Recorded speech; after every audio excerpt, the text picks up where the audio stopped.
इतिहास लेखन के प्रति हम भारतीयों की विमुखता भारतीय संस्कृति का भारी दोष है। हमने कभी भी गंभीरतापूर्वक इतिहास लेखन की तरफ ध्यान नहीं दिया। लोग घटनाओं के ऐतिहासिक क्रम की ओर अधिक ध्यान नहीं देते।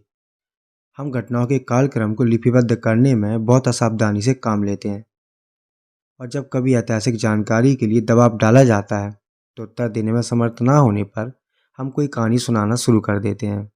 लेकिन हिंदुत्व के अभिमानी लोग इस कड़वे सच को स्वीकार करने से कतराते हैं, और भारतीयों के ऐतिहासिक बौद्ध को सिद्ध करने के लिए कुछ किस्से कहानियों वाली रचनाओं, विशेषकर रामायण और महाभारत का नाम लेकर ये दावा करते हैं कि ये हमारी ऐतिहासिक पुस्तकें हैं। इन्हें कोई जुटला नहीं सकता, क्योंकि ये हमारे पुरखों ने हजारों लाखों साल पहले लिख कर रखी हुई हैं, जो पूरी तरह से सच है। इससे पहले किसी पुस्तक में लिखित कोई भी बात की प्रामाणिकता पर विचार किया जाए, ये देखना जरूरी है कि वो पुस्तक किस स्वभाव की है, उसका लेखक कौन है, उसका उद्देश्य क्या है। दरअसल महाभारत के नाम से जाने जाने वाली पुस्तक किसी एक लेखक की रचना नहीं है। महाभारत प्रचलित कथाओं का संपादित रूप है, न कि किसी एक व्यक्ति की कृति का। इस तथ्य को खुद महाभारत सत्य प्रमाणित करता है। महाभारत के हर अध्याय की समाप्ति पर जो पुस्तिका दी गई है, उसमें लिखा है कि इस प्रकार व्यास निर्मित महाभारत नामक शतसहस्त्री संहिता में संहिता का अर्थ है संग्रह। तात्पर्य यह है कि स्वयं महाभारत अपने आप को पूर्व प्रचलित कथाओं का संग्रह मानता है। तो फिर महाभारत नाम के कथा संग्रह का संपादक कौन था, ये प्रश्न रह जाता है। महाभारत के आदि पर्व से पता चलता है कि कृष्णद्वैपायन व्यास ने सबसे पहले इसका संपादन किया। तब इसमें सिर्फ 8800 श्लोक थे। उसने अपने संग्रह का नाम रखा जय। इसके बाद वैशंपायन नाम का दूसरा संपादक हुआ, जिसका महाभारत से ही पता चलता है। उसने व्यास के बाद के आख्यानों को भी इसमें जोड़ दिया, जिससे यह संग्रह काफ़ी बढ़ गया। अब इसमें 8800 की जगह 24,000 श्लोक हो गए। आकार बढ़ने के साथ ही नाम भी बदलते गए, और जय अब भारत संहिता कहा जाने लगा। आख्यान लगातार बनते गए। उनको इकट्ठा करने के उद्देश्य से भारत संहिता में फिर परिवर्तन किया गया। इस बार उग्र श्रवस्रोती ने इसके 96,244 श्लोक बना दिए। अब यह संग्रह बहुत बड़ा होने के साथ साथ भारी भी हो गया था। फिर उसने इसका नाम महाभारत कर दिया। महाभारत में 24,000 श्लोक थे। उसमें कथा कहानियाँ कम थीं। महाभारत में 1 लाख श्लोक हो गए। इसमें बहुत सी कथा जोड़ दी गई। इस कहानी संग्रह को जय नामक इतिहास का नाम लेकर इतिहास सिद्ध नहीं किया जा सकता। महाभारत के प्रत्येक अध्याय का समापन वाक्य खुद इसे संहिता या संग्रह कहता है, ना कि इतिहास ग्रंथ। आदि पर्व का ये श्लोक देखो। वेदव्यास ब्रह्मा से बोले, मैंने ये काव्य रचा है। अब ब्रह्मा ने कहा, क्योंकि तूने इसे स्वयं काव्य कहा है, इसलिए ये काव्य ही कहा जाएगा। कोई कवि इस काव्य की महिमा गाने में समर्थ नहीं। इस काव्य को लिखवाने के लिए गणेश को बुलाइए। इतिहास नहीं, काव्य। जब खुद महाभारत का रचयिता इसे काव्य कह रहा है, इसके लिए काव्य शब्द का बार बार प्रयोग करता है, तब इसे इतिहास कहने का हट करना कहाँ तक सही है। कोई भी बुद्धिमान इसे इतिहास सिद्ध नहीं कर सकता। महाभारत ने खुद को कई जगहों पर धर्मशास्त्र, अर्थशास्त्र, मोक्षशास्त्र और कामशास्त्र आदि कहा है। व्यास ने यह धर्मशास्त्र, अर्थशास्त्र, मोक्षशास्त्र और कामशास्त्र रचा है। इसे यदि इतिहास ग्रंथ कहना उसे अभिष्ट होता, तो वो व्यास ये भी लिख सकता था कि ये इतिहास ग्रंथ है। स्पष्ट है कि महाभारत के लेखक को इसे इतिहास ग्रंथ कहना बिल्कुल भी सही नहीं लगा, इसलिए इसे इतिहास ग्रंथ कहने का हट करना बेकार है। महाभारत की कथा कौरव और पांडवों के युद्ध की चर्चा है। दोनों चाचा ताऊ के पुत्र थे। आपसी संबंध अच्छे ना होने के कारण उनका कुरुक्षेत्र के मैदान में 18 दिन तक युद्ध हुआ, जिसमें 18 अक्षौणी सेना तबाह हुई, ऐसा बताया जाता है। महाभारत में जो युद्ध का वर्णन किया गया है वो बिल्कुल भी विश्वास करने लायक नहीं है, जैसा ये कहते फिरते हैं। 18 दिनों में 18 अक्षौणी सेना उन दिनों के तीरों, भालों, तलवारों और बर्छों से नष्ट नहीं हो सकती। उन शस्त्रों से 18 अक्षौणी सेना के अंगभूत लाखों हाथियों, घोड़ों, रथों और इंसानों को नष्ट करना महीनों में भी कठिन था। 18 दिन की तो बात ही छोड़ो, और वहां से एक इंसान का कंकाल तक नहीं मिला। और 18 अक्षौणी सेना के इतने सैनिक, हाथी और घोड़े के कंकाल कहाँ से मिलेंगे। वैसे जो सेना की गणना बतलाई गई है वो भी सच नहीं है। महाभारत में एक अक्षौणी सेना का परिणाम बताया गया है, जहाँ एक अक्षौणी सेना में 21,870 हाथी, 21,870 रथ, 65,610 घुड़सवार और 1,09,350 पैदल सैनिक होते हैं। तो ऐसी 18 अक्षौणियों सेना में कितने लाख हाथी, रथ, घोड़े और इंसान होंगे, खुद ही अंदाजा लगा लो। उनमें होंगे 3,93,660 हाथी, 3,93,660 रथ, 11,80,980 घुड़सवार और 19,68,300 पैदल। लाखों की संख्या में हाथियों और घोड़ों का जिक्र बिल्कुल ही कल्पना है। अगर पल भर के लिए मान लिया जाए कि ये संख्या में हाथी घोड़े कहीं से पैदा कर लिए थे, फिर भी इस कठिनाई का कोई हल नहीं मिलता कि इतने लाख हाथी घोड़े रथ और इंसान कुरुक्षेत्र के मैदान में खड़े हुए होंगे। उनके लड़ने की तो बात ही छोड़ दो। यानी तथाकथित इतिहास ग्रंथ की 18 चुनी फौज की 18 दिनों में नष्ट होने की बात एक बचकानी बात है, जिसका ऐतिहासिक घटना से दूर का भी संबंध नहीं है। इतना ही नहीं, महाभारत का अधिकांश भाग ऐसा है जिसमें एकदम कपोल कल्पित गप्पे हैं कि कोई भी बुद्धिमान व्यक्ति महाभारत को इतिहास ग्रंथ कहने की भूल नहीं कर सकता। महाभारत में ऐसी ऐसी गप्पे हैं कि कोई भी समझदार व्यक्ति इसे इतिहास नहीं मान सकता। चलो बारी बारी से इनकी गप्पे सुनते हैं।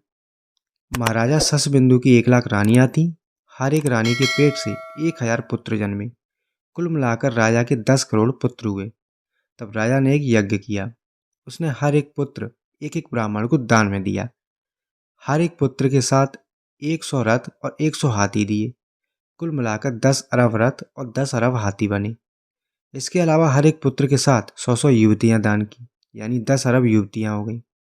सोचने वाली बात यह है कि अगर एक राजा के 10 करोड़ पुत्र हो और उनके साथ 10 अरब युवतियां हो, तब शेष भारत की जनसंख्या कितनी रही होगी। 10 अरब रथ और 10 अरब हाथी एक ही राजा के पास हो, तो बाकी राजाओं के हाथियों और रथों को मिलाकर कुल कितने रथ और कितने हाथी भारत में रहे होंगे। क्या ये बिल्कुल ही काल्पनिक विवरण नहीं है? बचकानी बातें खुद लिखो और बाद में कहो कि हमारे धर्म का मजाक बनाया जाता है। इसी अध्याय में एक और गप्प देखो। एक राजा हर रोज प्रातः 1,60,000 गाय, 10,000 घोड़े और 1,00,000 स्वर्ण मुद्राएं दान दिया करता था। ये काम वो लगातार 100 वर्ष तक करता रहा। पहले तो 1,60,000 को 365 से गुना करो। उसके बाद 100 से गुणा करने पर जो गुणनफल होगा, उतनी गाय अकेले उस राजा ने दान की, यानी 5,84,00,000 गाय दान दी। इसी प्रकार उसने 10,000 घोड़े दान किए, तो 10,000 इंटू 365 इंटू 100, यानी कि 36,50,00,000 घोड़े, यानी कि 3,65,00,000 स्वर्ण मुद्राएं दान की। अब जो नशेड़ी दिमाग में आया लिख दिया, बाकी लोग तो हैं ही धर्म के नाम पर अंधे, कुछ भी मान लेंगे। महाभारत के युद्ध में पांडव और कौरव की 18 अक्षुणी सेना के लड़ने की बात कही गई है। एक अक्षुणी सेना में 21,870 रथ, 21,870 हाथी, 65,610 घुड़सवार और 1,09,350 पदाती होते हैं। इन्हें 18 से गुणा करने पर लगभग 4 लाख रथ, 4 लाख हाथी, 12 लाख घुड़सवार और 20 लाख पदाती बन जाते हैं। उनका कुरुक्षेत्र के मैदान में एक साथ लड़ना बिल्कुल असंभव बात है। इतने लाख रथों, हाथियों, घुड़सवारों और पदातियों वाली चतुरंगिणी सेना के चलने फिरने और ठहरने के लिए जितनी जगह चाहिए, कुरुक्षेत्र के मैदान से बहुत बड़ा होना चाहिए। 4 लाख हाथियों, 12 लाख घोड़ों की बात भी अपने आप में एक गप्प से कम नहीं है। महाभारत के युद्ध में पांडवों की सेना के प्रधान सेनापति धृष्टद्युम्न और महाभारत की नायिका द्रौपदी की उत्पत्ति का जो विवरण आदि पर्व में दिया है, उसमें इतिहास वाली कोई बात नहीं है। दोनों की उत्पत्ति हवन कुंड से बताई गई है। महर्षि याज हवन कर रहे थे और जल रही आग में से धृष्टद्युम्न और द्रौपदी निकल आए। ये विवरण एक जोरदार गप्प से कम नहीं है। क्या कभी जल रही आग की लपटों से भी आदमी पैदा होता है? आग की लपटों से तो जीवित आदमी भी जलकर मर जाता है, फिर आग से पैदा कैसे कर लिए? ऐसे बचकाने और बेसिर पैर की बातें लिखने वाले और इसे मानने वाले इतिहास कैसे कह सकते हैं? ऐतिहासिक तौर पर इसे स्वीकार किया नहीं जा सकता। महाभारत में पांडवों के विरोधी थे दुर्योधन और उनके 99 भाई। ये धृतराष्ट्र के पुत्र थे। इनकी उत्पत्ति के बारे में एक तथाकथित इतिहास में लिखा है कि धृतराष्ट्र की पत्नी गांधारी को गर्भ तो ठहर गया, लेकिन 2 वर्ष तक बच्चा नहीं जन्मा। इसी समय उसे खबर मिली कि उसकी देवरानी कुंती के यहाँ पुत्र जन्मा है। ईर्ष्या से वो चिल्लाई और अपना पेट पीटने लगी। उससे उसका गर्भपात हो गया। ऋषि व्यास ने उसके पेट से निकले मांसपिंड को धुलवाया। धुलते ही उसके 100 टुकड़े हो गए। उन टुकड़ों को उसने घी के 100 घड़ों में अलग अलग रखवा दिया। कुछ समय बाद उन घड़ों से 100 लड़के निकले। 1 महीने पश्चात एक लड़की भी निकली। ये 100 लड़के दुर्योधन और उसके भाई थे। महाभारत के पात्रों के पैदा होने की कहानी इतनी कल्पना से भरी है कि इसे इतिहास कहना अपने आप को दिमागी पागल घोषित करना है। द्रोणाचार्य के व्यक्तिगत जीवन के बारे में प्रकाश डालते हुए महाभारत में लिखा है कि घृताची नामक अप्सरा को नग्न अवस्था में देखकर भरद्वाज ऋषि का गर्भपात हो गया। उस वीर को उसने दोने में रख दिया और उससे द्रोणाचार्य पैदा हो गए। ऐसा इस रंग ऋषि के बारे में लिखा है कि ऋषि विभांडक एक बार नदी में नहा रहा था। उर्वशी नाम की अप्सरा को देखकर उसका वीर स्खलित हो गया। नदी के उस वीर मिश्रित पानी को एक मृगी पी गई। उसने समय पाकर एक मानव शिशु को जन्म दिया, जिसका नाम श्रृंग रखा गया। व्यास की माता की उत्पत्ति के बारे में महाभारतकार का कहना है कि राजा उपरीचर का एक बार वन में वीरपात हो गया। उसने उसे दोने में डालकर एक पक्षीबाज के द्वारा रानी गिरिजा के पास भेजा। रास्ते में दूसरे किसी बाज ने उस पर झपट्टा मारा, जिससे वो वीर यमुना में गिर गया और एक मछली ने उसे निगल लिया। इससे उस मछली ने एक लड़की और लड़के को जन्म दिया। लड़की का नाम सत्यवती रखा गया और यही व्यास ऋषि की माता थी। इसके अलावा महाभारत में जयद्रथ वध के प्रसंग में ये भी कहा है कि युद्ध क्षेत्र में कृष्ण ने अपने हाथ की ओट से सूर्य को अदृश्य कर दिया था। सूर्य धरती पर आया, उसने कुंती से नियोग करके कर्ण नामक पुत्र उत्पन्न किया और सूर्यलोक को लौट गया। इतना ही नहीं, अर्जुन स्वर्ग में इंद्र देवता के पास शिक्षा ग्रहण करने गया था। भीमसेन ने हाथी उठा उठाकर आकाश में फेंक दिए थे और वे आज तक आकाश में घूम रहे हैं। अश्वत्थामा पिछले 5,000 वर्षों से जंगलों में मारा मारा घूम रहा है। कई लोग इसे सत्यापित करने की गरज से किसी साधु संत का नाम लेकर ये भी दावा कर देते हैं फलाने फलाने महात्मा को अश्वत्थामा हरिद्वार के पास मिला था, फलाने को केदारनाथ के पास मिला था। महाभारत के बारे में तो ये भी लिखा है कि महाभारत को लिखने के लिए एक हाथी और मनुष्य के मिश्रित रूप गणेश देवता को बिठाया गया। यहाँ गणेश का जीवन वृत्तांत भी अपने आप में बहुत बड़ी गप्प है। क्या इस तरह की बेबुनियादी और बचकानी कल्पना को इतिहास कहा जा सकता है? इस तरह असंख्य कल्पनाएं महाभारत में जगह जगह पर उपलब्ध होती हैं। ये सब इतिहास ग्रंथों में मिलने वाली बातें ना होकर कोरी कल्पना ही हो सकती हैं। इस तरह की विषय वस्तु वाले महाभारत को इतिहास ग्रंथ ना तो कहा जा सकता है और ना ही माना जा सकता है। अगर महाभारत वास्तव में इतिहास ग्रंथ होता तो उसमें इतने परस्पर विरोधी संकेत ना मिलते। इस तरह तो महाभारत को इतिहास ग्रंथ नहीं कहा जा सकता। कई पुस्तकों में महाभारत को लेकर कई गणनाएं मिलती हैं। वायु, मत्स्य, ब्रह्मांड और भागवत पुराण के अनुसार गणना करने पर यह युद्ध 1924 या 1474 ईसा पूर्व होता है। कुछ पुराणों में महापद्म नंद और महाभारत के युद्ध के बीच के समय का उल्लेख मिलता है। उसके अनुसार गिनती करने पर यह युद्ध 874 ईसा पूर्व में सिद्ध होता है। कथा सरित सागर के अनुसार यह युद्ध 700 ईसा पूर्व हुआ। विष्णु पुराण के मुताबिक यह युद्ध 1500 ईसा पूर्व में प्रमाणित होता है। मगध के इतिहास के आधार पर श्री दत्त ने इस युद्ध के 1250 ईसा पूर्व में होने की बात कही है। भारत की धार्मिक परंपरा इस युद्ध को 5000 ईसा पूर्व में हुआ मानती है। ये तरह तरह की तिथियां न केवल महाभारत की ऐतिहासिकता पर प्रश्न चिन्ह लगाती हैं, बल्कि भारतीयों के ऐतिहासिक बोध को भी झूठा साबित करती हैं। कुछ लोगों का कहना है कि ज्योतिष से महाभारत की सही तिथि काफ़ी प्राचीन सिद्ध होती है। ये बात भी सही नहीं है कि ज्योतिष के द्वारा महाभारत की सही तिथि निश्चित हो सकती है, क्योंकि ज्योतिष के अलग अलग ग्रंथों के आधार पर ये तिथि भी अलग अलग बनती है। आर्यभट्टीय के अनुसार ये 3102 ईसा पूर्व सिद्ध होती है, तो बरामेर के अनुसार 2449 ईसा पूर्व। श्री मोदक अपने ज्योतिष के अनुसार 5025 ईसा पूर्व बताते हैं। वहीं शंकर बालकृष्ण दीक्षित अपने ज्योतिष के अनुसार 1421 ईसा पूर्व। क्या इनमें कहीं एकता दिख रही है? क्या ऐसे में ज्योतिष की बैसाखी के सहारे महाभारत की तिथि तक पहुंचा जा सकता है? बिल्कुल भी नहीं।